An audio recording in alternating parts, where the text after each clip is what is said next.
AITA for telling my ex's sterile affair partner to have her own daughter if she wants to share cheerleading with one. I, 40F, and the mother of two amazing kids, a 10-year-old daughter and a 7-year-old son. Their father, my ex-husband, 44M, cheated on me years ago with Jen, 42F, who is now his wife. The affair shattered our family, and while I've done my best to move on for the sake of my kids, Jen continues to make things difficult. To start from the beginning, my ex and I were married for several years, and for the most part, I thought we had a good relationship. We had our kids, and we're building a life together. Sure, he traveled a lot for work, but I thought we were a team. Then Jen came into the picture. Jen wasn't some random woman. She was dating someone in my ex's friend group, and we crossed paths regularly at gatherings. Over time, she made an effort to get to know me, small talk at parties, following me on social media, even texting me occasionally about things like recipes or parenting tips. I thought she was just being friendly. I was completely blindsided when I found out she had been sleeping with my husband. I'll never forget the day I found out. My ex sat me down, looked me in the eye, and told me he was leaving me. Just like that. No warning, no attempt to fix things, he was done. He said he had fallen in love with Jen and wanted to start a new life with her. I remember feeling like the ground had been ripped out from under me. I had to pick up the pieces for the sake of our kids, who were too young to understand what was happening. To make things worse, Jen tried to play the victim. She claimed she didn't mean to hurt me, that she hoped we could all get along for the sake of the kids. She even suggested that we could be friends again someday. I was furious. How could she think we'd ever be friends after what she did? But I kept my composure because I knew my kids were watching. Fast forward to now. My ex and Jen have been married for several years. He only has custody of the kids 6 days a month, which is partly because of his demanding work schedule.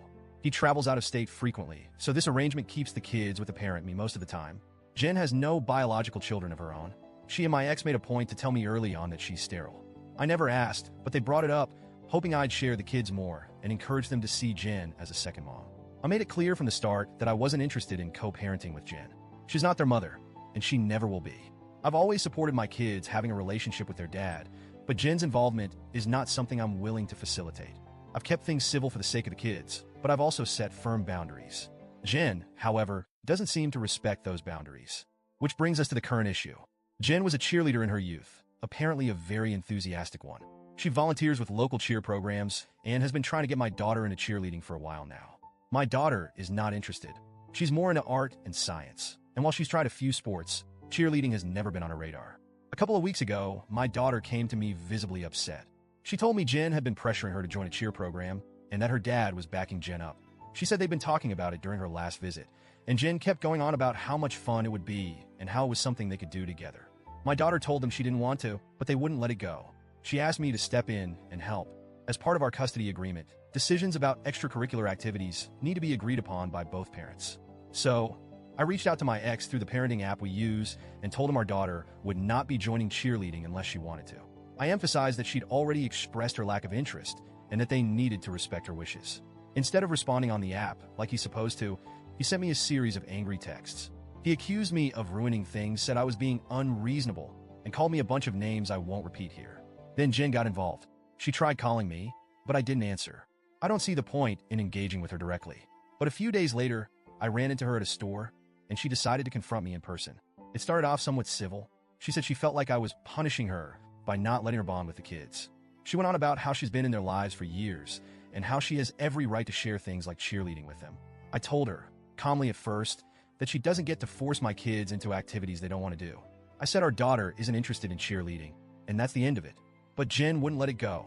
She followed me around the store, practically pleading with me to understand her perspective. She started crying and said it's her dream to share cheerleading with a daughter. She said it hurts so much that she'll never have a child of her own to share those experiences with. I'd had enough. I turned to her and said, if you want to share cheer with a daughter, then go have one of your own. Leave mine alone. She stopped dead in her tracks, and I walked away. She didn't follow me after that, but the fallout was immediate. My ex called me later that day, furious. He said I was cruel to say that to Jen, knowing she can't have children. He demanded I apologize, but I refused. I told him Jen needs to respect our daughter's wishes and stop trying to insert herself into places she doesn't belong. Now I'm wondering if I went too far. On one hand, I feel justified in standing up for my daughter. She shouldn't be pressured into doing something she doesn't want to do, especially by someone who isn't her parent. On the other hand, I can see how my comment might have come across as harsh. I wasn't trying to hurt Jen. I just wanted her to back off. So, Reddit, AIDA?